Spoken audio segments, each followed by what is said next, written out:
안녕하세요. 행복한 삶과 가족계획과 임신 파트에 대해서 여러분과 오늘부터 이야기하게 될 고려대학교의 오원옥 교수입니다. 오늘부터 여러분들과 가족계획과 임신에 대해서는 크게 두 차시로 나누어서 이야기를 하게 될 겁니다. 그래서 오늘 여러분들과 이야기하게 될 이야기는 가족계획의 의미가 뭔지, 또 아마 여러분들에게 앞으로 계속 가장 많이 이야기하게 되는 것이 바로 계획 임신일 겁니다. 플랜드 프레그넌시입니다. 그래서 그것에 대한 중요성을 설명할 거고요. 또 이제 우리가 요새는 여성들도 사회에서 활동하는 경우가 많이 있기 때문에 건강한 임신 건강 관리 방법에 대해서 이야기를 할 거고, 또 인공 임신 중절, 우리가 소위 말하는 낙태라고 하죠. 이런 낙태에 대해서, 물론 낙태는 당연히 예방을 해야 되겠죠. 그래서 우리가 예방법에 대해 설명을 하고, 그럼에도 불구하고 우리가 혼전 임신이 된 것에 대한 문제점, 우리가 미혼모라든가 또는 비혼모라는 말로 설명을 하게 되는데, 그것에 대한 이야기를 할 거고요. 그 다음에 이제 임신 조절의 종류, 방법, 장단점, 그러니까 우리가 이제 뭐 피임이라든가 이런 것들을 이야기하게 될 겁니다. 그래서 이번 시간에는 우선 이 피임에 대한 이야기를 하기 전에 가족 계획이 뭔지, 그리고 우리가 인공 임신 중절, 낙태를 하지 않기 위해서는 어떻게 해야 되는지, 또 불행하게도 낙태를 했을 때 어떤 문제점이 발생될 수 있는지, 이런 것들에 대해 살펴보도록 하겠습니다. 그리고 미혼모라든가 또는 비혼모라고 불리는 그런 혼전 임신에 대해 살펴보도록 할게요. 자, 준비됐습니까?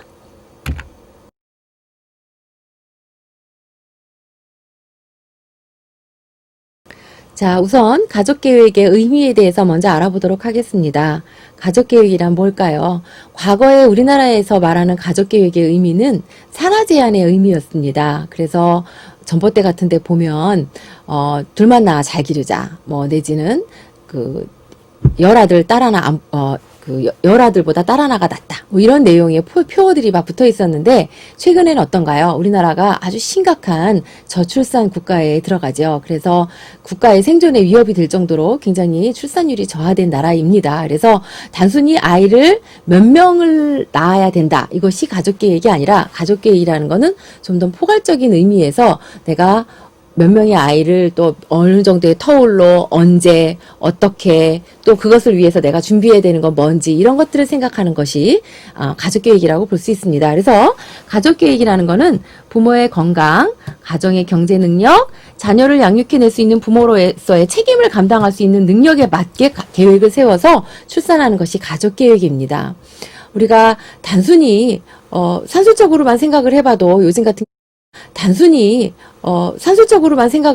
요즘 같은 경우에는 결혼하는 연령이 굉장히 우리나라에서 늦춰지고 있어요. 예를 들면 어떤 사람이 35에 결혼을 했습니다. 그리고 나서 결혼하고 나서 보니까 집도 좀 있어야 될 것 같고, 차도 좀 사야 될 것 같고, 조금 둘이 신혼기도 좀 누려야 될 것 같고, 그래서 5년 뒤에 40살에 아이를 낳았습니다. 그럼 40살에 첫 아이를 낳으면 아빠를 기준으로 봤을 때, 또는 엄마를 기준으로 봤을 때 은퇴를 했어요. 그럼 예를 들면 아빠가 55세에 은퇴를 하게 되면, 물론 뭐 60세에 은퇴를 할 수도 있지만 그때 아이는 15살입니다. 그러면 경제적으로 아이가 항상 아이를 위해서 뒷바라지 해야 될 것들이 많은 시기에 부모는 경제적인 능력이 쇠퇴하는 시기이기 때문에 이런 것들이 밸런스가 맞지가 않죠. 그래서 이런 것들을 모두 다 맞추어서 계획을 하는 것이 가족계획이라고 볼 수 있습니다. 그러면 몇 명의 자녀를 몇 년 터울로 둘 것인가 하는 것이 좁은 의미의 가족계획이라고 볼 수 있고요. 가족계획을 해야 하는 시기는 언제일까요? 어떤 친구들은 신혼여행 가서 얼굴 쳐다보면서 신혼기를 보내면서 가족계획을 한다고 이야기하는 친구도 있는데, 그렇지 않습니다. 가족계획은 약혼의 시기에 해야 됩니다. 약혼의 시기라는 건 약혼식을 하라는 의미가 아니라 결혼을 약속하는 시기에, 왜? 부부가 될 거니까. 또 부부가 되면 아이를 출산할 거기 때문에 몇 명을 언제 어떻게 낳을 것인가에 대해서 이 시기부터 해야 신체적으로도 준비하고 또 마음으로 부모로서의 준비를 하게 되는 겁니다. 또 생리학적으로 가장 이상적인 출산의 연령은 언제냐? 엄마의 자궁을 기준으로 봤을 때는 20에서 25세입니다. 우리 지금 강의를 듣고 있는 친구들 굉장히 깜짝 놀래죠. 지금 내가 그러면 아이를 낳아야 되는, 지금 빨리 낳아야 아이가 건강한 아이를 위해서 좋겠구나, 이런 생각을 하는데 그건 현실적으로 불가능하죠. 왜냐하면 앞서 말한 것처럼 가족계획이라는 건 그것만 가지고 계획하는 건 아니니까요. 그러나 생리적으로 보면 생리학적으로 보면 그렇다는 얘기입니다. 그러니까 어떤 답이 나올 수 있을까요? 가능하면 엄마가 자궁이 건강할 때 아기를 위해서 빨리 임신을 해서 아이를 낳는 것이 좋다라는 얘기죠. 부부가 준비만 되었다면. 그래서 그런 것들을 고려할 필요가 있고요. 그러면 바람직한 초산의 연령은 언제 하는 것이 좋으냐? 바람직한 초산의 연령은 30세로 봅니다. 초산이라는 건 처음 아이를 낳는 거죠. 그래서 내가 만약에 30세에 아이를 낳고 둘째 아이를 35세 낳는 건 괜찮습니다. 그러나 첫째 아이를 35세 낳는 건 고위험 산모에 들어가게 됩니다. 그래서 고위험 산모가 된다는 건 엄마도 위험하고 아이도 위험한 상황이라고 이야기할 수 있죠. 그래서 우리가 가능하면 30살 이전에 첫 아이를 낳는 게 좋기는 하나, 그렇다고 해서 결혼하기 전에 아이부터 낳는다 이런 건 당연히 우리가 있어서는 안 되는 가능한 피해줘야 되는 일이겠죠. 불가피한 사정에 의해서 그런 경우도 있지만 우리가 가능하면 부모가 준비가 된 상태에서 가족 계획을 하는 것이 좋기 때문에 결혼하고 아이를 낳되 혹시 내가 미리 결혼할 사람이 있다 그러면 이런 연령을 고려하는 것도 좋겠다 이렇게 이야기할 수 있습니다. 가장 이상적인 단산이라는 거는 그만 아이를 낳는 겁니다. 그 단산의 연령은 바로 35세입니다. 그러니까 아이를 그만 낳는 거죠. 그런데 우리가 그걸 마음대로 뜻대로 할 수 있는 건 아니잖아요. 그렇지만 내가 30살에 결혼해서 31에 아이 낳고 33세에 둘째 아이 낳고 단산을 한다거나 이런 식으로 하게 되면 엄마와 아이에게 굉장히 건강한 상황에서 우리가 아이를 출산을 하겠다 이렇게 볼 수 있는 거고요. 바람직한 출산의 터울은 3 내지 4년입니다. 예를 들면 아이를 낳고 7년 뒤에 둘째 아이를 낳게 되면 어때요? 물건도 물론 다 아기를 위한 용품도 다 새로 사야 되고 또 부모로서의 준비도 새로 해야 되고 여러 가지가 굉장히 복잡하고 어려움이 있습니다. 그렇기 때문에 터울은 한 3 내지 4년이 좋고요. 또 너무 차이가 나는 경우보다는 그 형제가 또는 자매나 남매나 이렇게 형제간이 가깝게 터울이 있으면 친구처럼 아이들이 지지하면서 자라날 수 있기 때문에 이런 정도의 터울이 좋다고 알려져 있습니다. 자, 두 번째는요, 가족계획 다음으로 우리가 이야기할 건 인공 임신 중절입니다. 인공 임신 중절, 여러분들 다 알고 있는 것처럼 우리가 소위 말하는 낙태입니다. 이 낙태는 우리나라에선 당연히 법으로 금지되어 있습니다. 그래서 인공 임신 중절은 산부인과에 가서 내가 해달라고 해서 해줄 수 있는 그런 성격의 것이 아니라는 거죠. 법적으로 이런 경우에만 인공적으로 임신을 중절할 수 있다라고 나라에서 허락한 경우를 제외하고는 해서는 안 되는 법적으로 금지되어 있는 사항이라고 볼 수 있습니다. 그러면 학문적으로 봤을 때 또는 법적으로 봤을 때 인공 임신 중절이란 뭔가? 그거는 태아가 모체 밖에서는 생명을 유지할 수 없는 시기에 태아와 그 부속물을 인공적으로 모체 밖으로 배출시키는 수술을 우리가 인공 임신 중절이다 이렇게 이야기합니다. 예를 들면 우리가 태아가 수정이 돼서 태아가 만들어지고 아이가 출산하기 엄마 뱃속에서 10달이라는 시간을 시간 동안 아이가 자라나고 출산을 하게 되죠. 근데 예를 들면 7개월이라든가 6개월이라든가 또는 5개월이라든가 이런 상황에서 아이가 태어나게 되면 당연히 아이는 생존하기가 숨을 못 쉬니까 생존하기가 어렵죠. 이렇게 인공적으로 만들어 버리는 것이 바로 인공 임신 중절입니다. 우리나라에서는 형법에서 금지하고 있습니다. 네. 금지하고 있고 이것을 요구하는 사람도 안 되고 또 의사들도 해서도 안 되는 사항으로 금지하고 있습니다. 자, 그래서 이런 법들과 관련된 법이 형법뿐만 아니라 가장 대표적인 법이 바로 모자보건법입니다. 그래서 이런 모자보건법에서는 아까도 말했지만 형법에서 금지하고 있는 것들과 반해서 어떤 경우에는 허용을 할 것인가, 어떤 경우에 엄마의 자궁에 있는 아기가 자궁 밖에서 생존하지 못함에도 불구하고 꺼낼 수밖에 없는 그런 상황은 어떤 상황인가는 법으로 규정하고 있습니다. 그것이 바로 모자보건법이고요. 그래서 의사는 다음에 각 호의 어느 하나에 해당되는 경우, AND가 아니라 OR의 개념이죠. 본인과 배우자의 동의가 있어야 됩니다. 동의가 있어야 인공 임신 중절 수술을 할 수 있습니다. 그러니까 엄마만 동의해서도 안 되고 아빠만 동의해서도 안 되는 거죠. 둘 다의 동의가 있을 경우에만 해주는데 바로 이런 경우입니다. 자, 대통령령으로 정하는 우생학적 또는 유전학적으로 정신장애나 신체 질환이 있는 경우. 그쵸? 예를 들면 너무나 이 아이가 태어났을 때 정신적으로 문제가 있는 아이가 출생될 것이 너무나 뻔히 보여지는 그런 질환이 있는 경우. 그런 경우에는 우리가 부모의 동의를 받고 법적으로 허용을 한다라는 거죠. 또 본인이나 배우자가 대통령으로 전하는 전염성 질환이, 예를 들면 우리가 앞서 배웠던 뭐가 있을까요? HIV 감염, 그쵸? 이런 에이즈 같은 그런 감염이 있을 경우에는 우리가 수직 감염이라는 얘기를 했습니다. 지난 시간에. 그래서 모성 감염이 될 가능성이 높기 때문에 그런 경우도 허용하고 있습니다.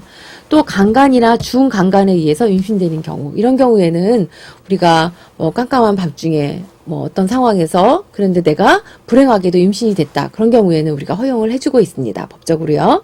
또 법률상 혼인을 할 수 없는 혈족이나 또는 친인척 간에 우리가 임신이 된 경우에도 허용을 하고 있습니다. 자, 마지막으로 또 우리가 허용을 하고 있는데요. 그건 뭐냐면 모체 건강을 심각하게 해치고 있거나 해칠 우려가 있는 경우입니다. 예를 들면 이런 거죠. 저도 임상에서 자주는 아니지만 한두 케이스 본 사례가 있는데요.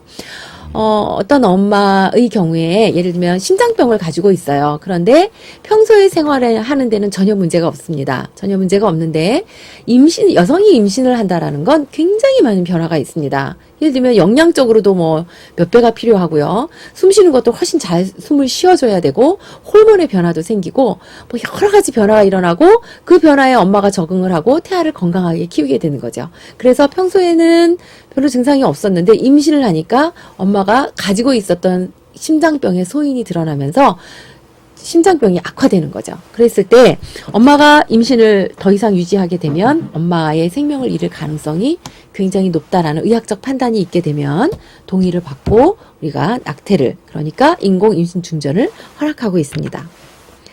자, 그래서 우리가 그러면 그런 허용을 하는 사람들은 언제나 할 수 있느냐? 그건 아닙니다. 인공 임신 중절은 24주일 이내에, 우리가 이것이 요 주스가 바뀐 것이 불과 몇 년 되지 않습니다. 한 3, 4년 전으로 제가 기억하고 있는데요. 그전에는 28주라고 했었는데 그것이 좀 당겨졌습니다. 그래서 6개월인가요?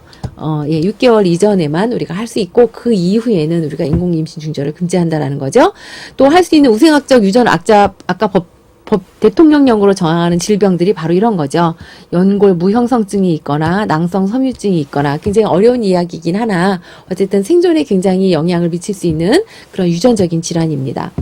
또 인공 임신 중절을 할 수 있는 전염성 질환, 아까 우리가 봤던 쭉 그런 질환들이죠. 그래서 이런 성매개 감염병뿐만 아니라 우리가 예를 들면 풍진 같은 것들이 있어요. 이런 풍진 같은 것도 바이러스 감염인데, 일종의 엄마가 풍진에 감염이 되게 되면 그런 균이 태반을 통과합니다. 태반을 통과해서 아기가 선천성 심장병에 걸릴 가능성이 굉장히 높다고 알려져 있습니다. 그래서 엄마가 이런 풍진 감염에 대한 항체를 가지고 있는지를 반드시 임신을 하기 전에 테스트를 해봐야 되는데, 어쨌든 이런 감염이 된 상황에서 태아를 임신하게 된 경우에도 우리가 태아에게 미치는 영향이 크기 때문에 우리가 허용을 하는 것으로 법적으로 규정하고 있습니다.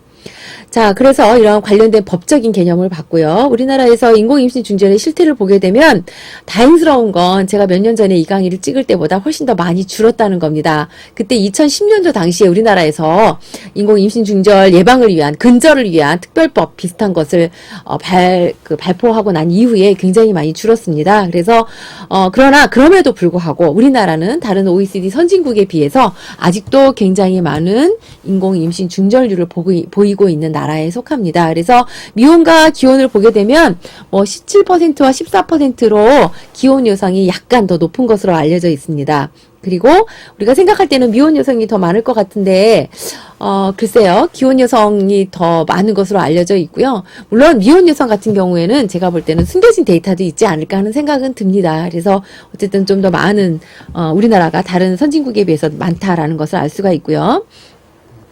이 슬라이드에서 우리가 유익 있게 봐야 되는 건 바로 요 파트입니다. 요 파트요.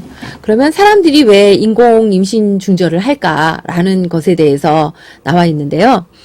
첫 번째 가장 많은 이유를 차지하는 것이 바로 원치 않는 임신입니다. 그리고 두 번째가 태아 건강 문제입니다.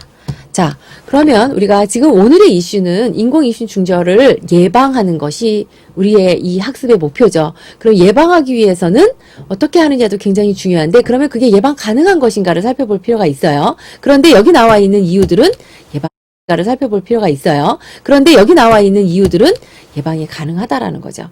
예를 들면 원치 않는 임신이에요. 어떻게 하면 되죠? 원하는 임신으로 만들면 되는 거죠. 그러기 위해서 뭘 해야 될까요? 네.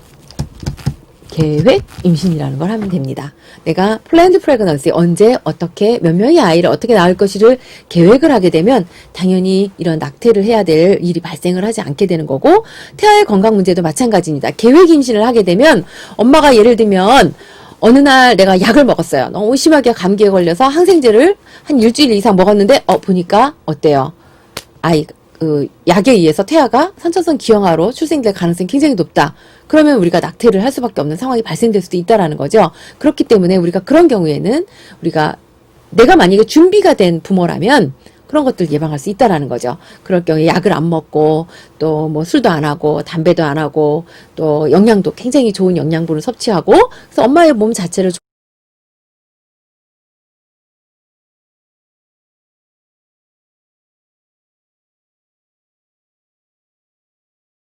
환경에서 임신을 하게 되면 이런 문제도 우리가 예방을 할 수 있죠. 물론 불가피하게 엄마가 어떤 상황에 의해서 그런 어떤 태아가 감염이 되는 상황도 있기는 하지만 많은 경우에 예방을 할 수 있기 때문에 우리가 요 두 가지 원인만 예방을 해도 반 정도는 우리가 낙태를 예방할 수 있다, 이렇게 볼 수 있습니다. 자, 그래서 아까도 이야기했지만 우리나라에서 이런 여러 가지 조사와 함께 2010년도에 인공임신 중절 예방을 위한 종합대책, 이 말 보면 무시무시합니다. 우리나라가 그 전에 얼마나 많은 인공임신 중절을 해왔던 나라인지를 이 제목만 봐도 알 수 있고요. 이 종합대책의 주요 내용은 생명 존중, 결국은 이제 엄마 뱃속에 있는 태아를 존중하자라는 의미입니다. 우리나라는요, 태교라는 걸 했습니다. 엄마들이 아이를 가지게 되면요. 태교라는 게 뭐예요? 아기에게 교육을 하는데 태아에게 교육을 하게 되는 거죠. 그 말은 뭐예요? 누군가에게 교육을 한다는 말은 인격적으로 우리가 존중한다라는 의미입니다. 그러니까 엄마 뱃속에 있는 아기를 인간으로, 하나의 성숙된 인격으로 존중한다는 의미이기 때문에 생명을 존중하는 분위기를 만들고, 또 그런 계획 임신의 방법을 어떤 방식을 하느냐? 피임을 실천해 보자. 그러니까 무조건 피임을 한다라는 것이 아니라 피임을 해야 할 때 피임을 하자, 이런 의미입니다. 또 위기 임신 상담 기반을 갖추자. 예를 들면 특히 청소년 같은 경우에는 그 미혼모 발생이 됐을 경우에 굉장히 엄마에게도 위험하고 청소년에게도 위험하기 때문에 그런 것들을 상담을 해주고 하는 이런 시스템을 마련해보자. 그래서 미혼모와 같은 한부모의 자립, 우리 여러 가지 센터들이 있죠. 그래서 이런 자립센터에서 도움을 줘야 되겠고요. 또 시술기관에 대한 신고체계, 아마 이것 때문에 우리나라가 몇 년 사이에 급격하게 인공임신 중절률이 줄지 않았나 하는 생각이 듭니다. 또 인공임신 중절 예방 상담제 를 도입해서 실태 조사를 추진하자 해서 여러 가지 데이터를 제시하고 있습니다. 자, 그 다음에는요. 그래서 우리가 인공임신 중절이 어떤 거냐, 법적으로는 어떻게 보냐, 또 어떤 대책을 가지고 국가적인 차원에서 대처를 했느냐를 봤다라고 하면 그 다음에는 문제점을 보도록 하겠습니다. 이 부분에 대해서는 여러분들이 낙태가 막연히 나빠라고는 알고 있었지만 왜 나쁜지, 정말 신체적으로 어떤 영향을 미치기 때문에 엄마에게 또는 아이에게 또는 심리적으로 어떤 영향을 미치기 때문에 나쁜 건지에 대해서는 아마 깊이 있게 생각해 본 적이 많지 않을 거라, 이런 생각이 듭니다. 첫 번째는요, 바로 자궁천공입니다. 자, 우리가 아기가요, 임신을 하게 되면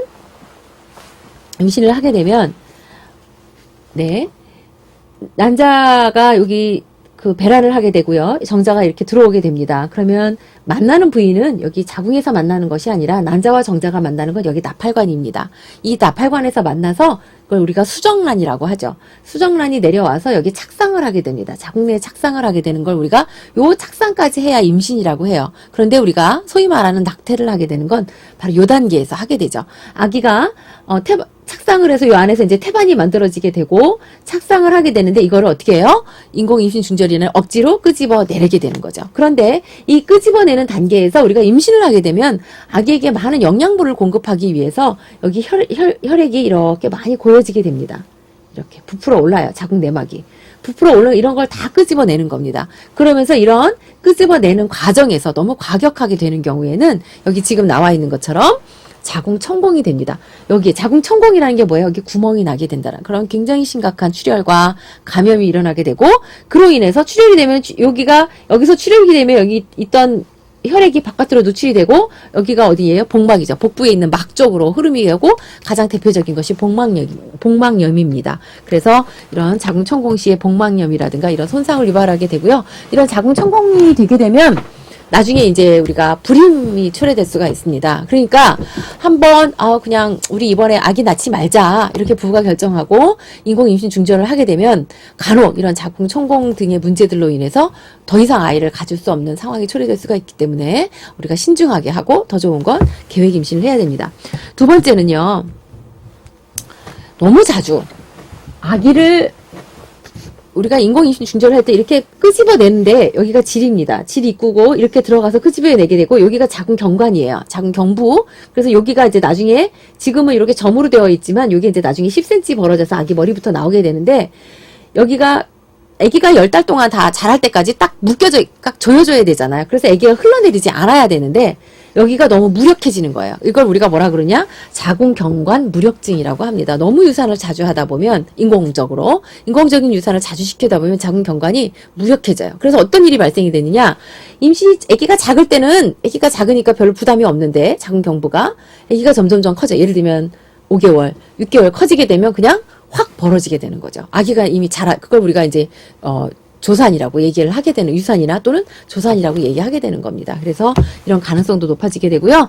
당연히 이런 천공이라든가 또는 이런 것들로 인해서 골반 염증을 많이 앓게 될 가능성이 있습니다. 그리고 경우에 따라서는 우리가 인공임신 중절을 했다 해도 그 찌꺼기가 태아의 일부가 자궁 내에 남아있을 경우에 당연히 염증이 유발이 되죠. 그러니까 아기만 꺼내는 것이 아니라 태반이라든가 부속기관도 같이 꺼내져야 되는데 조금이라도 남아있으면 이런 것들이 염증을 유발하고 염증이 점점점 심해지면 나중에 자궁이 기능하지 못하는 아기를 키울 수 없는 자궁이 될 수도 있습니다.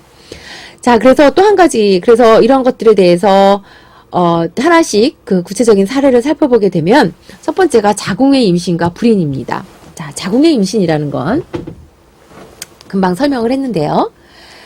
우리가 아까 임신이라는 정의는 제가 금방 설명을 했어요. 눈치 빠른 친구들 알았을 겁니다.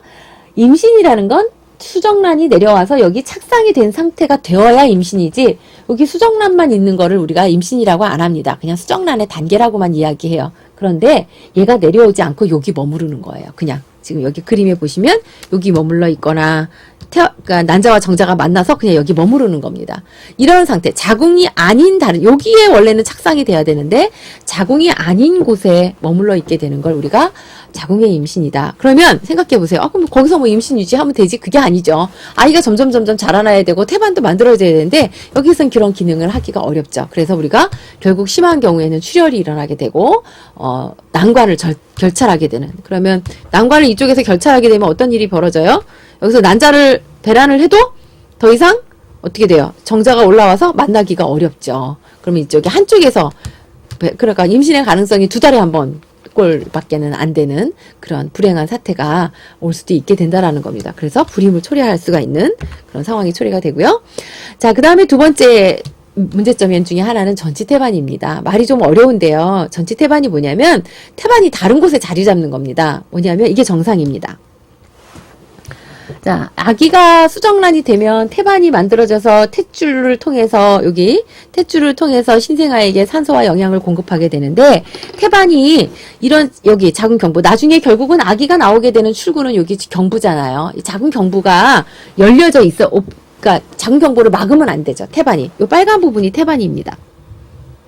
이게 정상인데 전치태반이라는 건 이 경부를 태반이 막게 되는 경우예요. 그래서 요게 바로 부분이고 요게 완전인데요. 부분은 이런 태반이 좀 더 밑으로 내려와서 이 경부의 일부를 막게 되는 경우입니다. 그러니 나중에 아기가 자라는 데까지는 문제가 없겠지만 아기가 다 자라서 나오려면 어떻게 해야 돼요? 입구가 막혀져 있으니까 아이가 나올 수가 없죠. 그럼 제왕절개를 하고 또 그 다음에 이 완전 같은 경우 완전히 막아서 도저히 아이가 나올 수 있는 통로가 전혀 막혀져 있어요. 그럼 여러분들 생각할 거예요? 그럼 뭐 제왕절개 하지 뭐. 그렇지 않습니다. 이런 전치태반이 되면 출혈의 가능성, 산모에게. 그리고 산모가 출혈을 하게 되면 태아가 뭐예요? 산소 공급이나 이런 걸 제대로 받지 못하기 때문에 엄마에게도 위험하고 태아에게도 굉장히 위험합니다. 그래서 이런 낙태로 인해서 이런 문제들이 발생이 될 수 있기 때문에 우리가 하지 않는 예방법이 필요하다고 볼 수 있고요. 또 유착 태반이 될 가능성도 굉장히 높습니다. 그래서 태반이 그냥 딱 붙어버리는 거죠. 아기가 나오면 태반도 떨어져서 나와야 되는데 자궁결계에 파고들어서 유착되는 경우라고 할 수 있고요. 자, 습관성 유산입니다. 이것도 우리가 눈여겨볼 필요가 있어요. 자, 첫 번째 임신이 되어서 여기 착상을 했는데 그냥 인공 중절을 시켰어요. 여기가 상처가 남습니다. 한번 유산을 시키고 나면 자궁 내벽에 상처가 남아요. 그 두 번째 여기도 했는데 또 유산을 시켰어요. 상처가 남아요. 여기도 자리 잡았는데 상처가, 아기가 내려서 어딘가 자리를 잡아야 되는데 어디 상처가 없고 안전한 곳이 별로 없어요. 그러니까 결국은 수정란이 착상이 되지 못하고 그냥 유산이 돼버리는 그런 상황이 초래되는 걸 우리가 계속 습관적으로 유산한다. 그래서 습관성 유산이다. 그래서 우리가 계속적인 인공 임신 중절은 그런 위험성을 가지고 있습니다. 그리고 자궁이 건강하지 못하면 당연히 아기의 체중이 덜 나간다든가 조산이라든가 나중에 아까도 말한 난임이나 불임 같은 것들이 초래될 수 있죠. 그런 신체적인 문제뿐만 아니라 정신적인 합병증도 굉장히 많이 알려져 있죠. 예를 들면 내가 인공 임신 중절 아기를 잃어버렸다라는 것 때문에 부담감, 공포, 우울, 죄의식과 자기비하가 올 수 있고요. 그러다 보니까 어떻게 돼요? 남성 보고 피임을 하라고 하는데 파트너, 남편은 피임을 하지 않고, 그러니까 임신이 될까봐 여자는 굉장히 공포스럽겠죠. 그러다 보니까 부관계를 피하는 성생활에 대한 공포, 이런 것들이 발생이 될 수 있습니다. 자, 그러면 지난 시간에 제가 여러분들한테 가장 많이 이야기했던 단어가 세이프 섹스였다면, 이번 시간에 또 여러분들한테 가장 많이 이야기하는 것은 바로 계획 임신입니다. 앞서 얘기했죠? 그래서 플랜드 프레그넌시가 바로 인공임신 중절을 예방을 위한 가장 최선의 방법이다. 이렇게 볼 수 있습니다.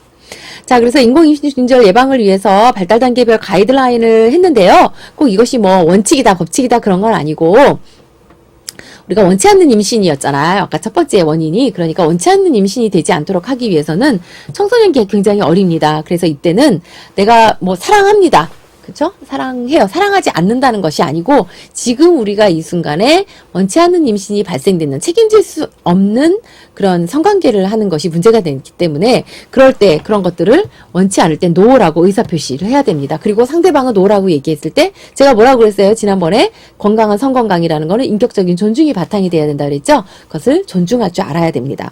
또 결혼 정년기가 되면 이제 각자 가지고 있는 성관계에 대한 신념과 의사표시를 해야 됩니다. 나는 우리가 성인으로서 성관계는 이런 거라고 생각하고 어떤 책임이 뒷받침이 돼야 된다. 그리고 나는 어떤 책임을 질 수 있을까? 이런 성행위를 했을 때 2차적으로 예를 들면 가장 대표적인 게 임신이 된다거나 또는 성병에 걸릴 위험성 같은 것들이잖아요. 그런 것들에 대해서 내가 어떤 책임을 질 수 있을까? 이런 것들에 대해서 그런 신념이나 의사표시를 하고 책임을 분명히 이해하고 감당할 수 있을 만큼의 선을 지키는 것이 필요하다고 볼 수 있습니다. 자, 신혼기부터는 이제 부부라고 볼 수가 있는데요.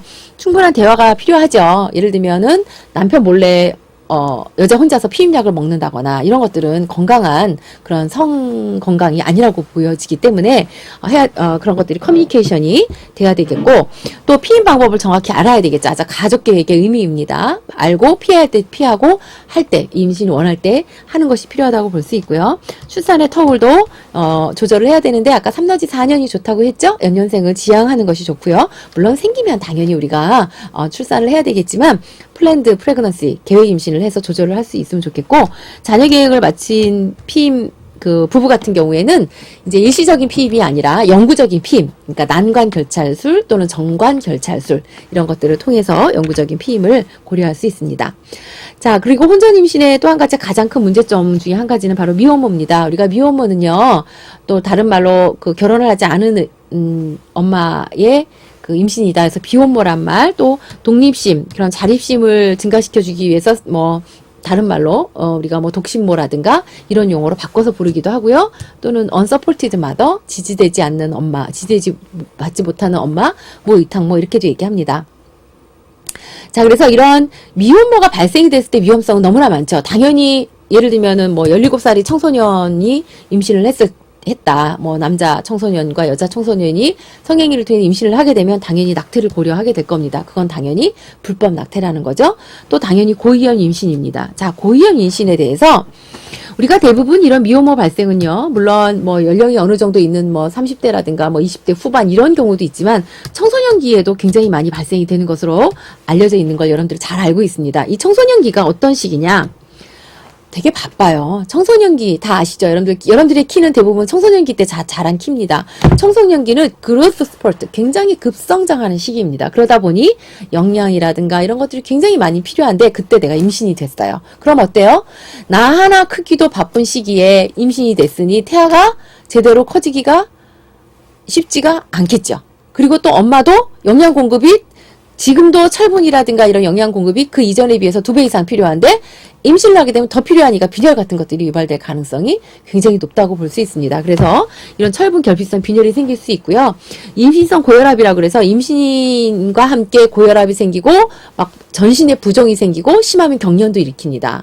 그래서 이런 심각한 부작용이 발생이 될 수 있고 아까도 말한 유산조산 미수가 기형아 출생, 왜냐하면 엄마가 제대로 산전간호를 받지 못하니까 우리가 그리고 또 뭐 잘 안 청소년들의 그 음식이 이렇게 건강하지 못한 음식을 또 많이 먹기도 하잖아요. 패스트푸드라든가. 그래서 아이들에게 물론 뭐 패스트푸드를 먹어서 기형아가 발생되는 얘기가 아닌 건 다 아실 겁니다. 그래서 아기에게 건강한 환경을 만들어줄 수 있는 여건이 잘 못 되기 때문에 그런 문제들이 발생이 될 수 있고요.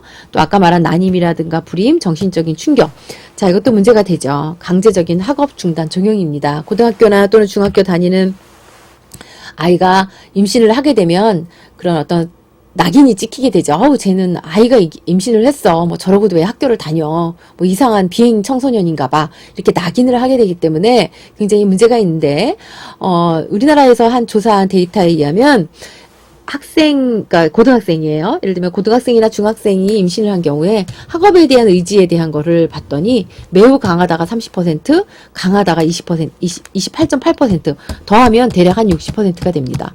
그러니까 학교에 다니고 싶어하는 아이가 배가 부름에도 불구하고 60%나 된다는 겁니다. 그러면 여러분들 한번 생각해 보세요.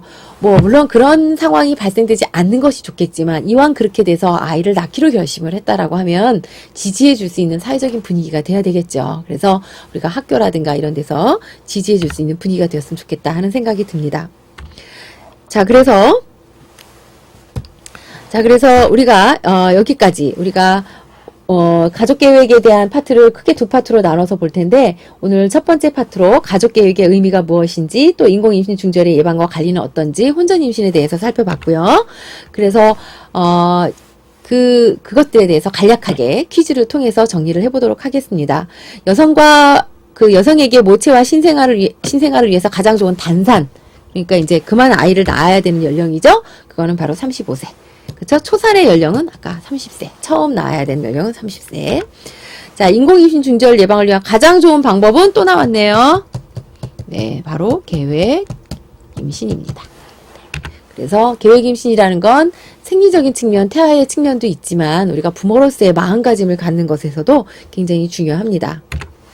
그 다음에 인공임신 중절, 낙태로 발생 가능한 문제는 자궁천공, 맞죠? 불임이란 아님 초래됩니다. 습관성 유산 같은 것들이 생길 수 있기 때문에 자궁경관 무력증, 자궁경관이 무력해서 그냥 확 열려버리는 거 아까 말했어요. 불완전 또는 완전 전치태반 다 가능합니다. 가나다라 다 답이 되겠습니다.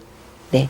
자, 그래서 오늘 여러분들 가족계획은 결혼 직전인 언제 해야 된다? 예, 약혼의 시기에 하는 것이 좋겠다. 또 인공 임신 중절에서 가장 기본이 되는 거는 생명에 대한 윤리적 문제뿐만 아니라 어떤 치명적인 후유증, 신체적인 것 또는 정서적으로 후유증을 남길 수 있기 때문에 하지 말아야 될, 예방해야 될 문제다. 또 미혼모 발생으로 인해서 산모와 태와 신생아에게 고위험 상태가 초래가 될 수 있다라고 우리가 간단하게 정리해 볼 수가 있습니다. 자, 여기까지 우리가 건강한 성생활에서 하위 주제로 다루는 가족계획과 임신의 첫 번째 이야기를 했고요. 다음 시간에 가족계획과 임신에 대한 그 두 번째 주제고, 여기에서 그러면 구체적으로 우리가 가족계획을 실천할 수 있는 피임 방법이라든가 이런 것들에 대해서 살펴보도록 하겠습니다. 여러분 오늘 수고 많으셨습니다. 감사합니다.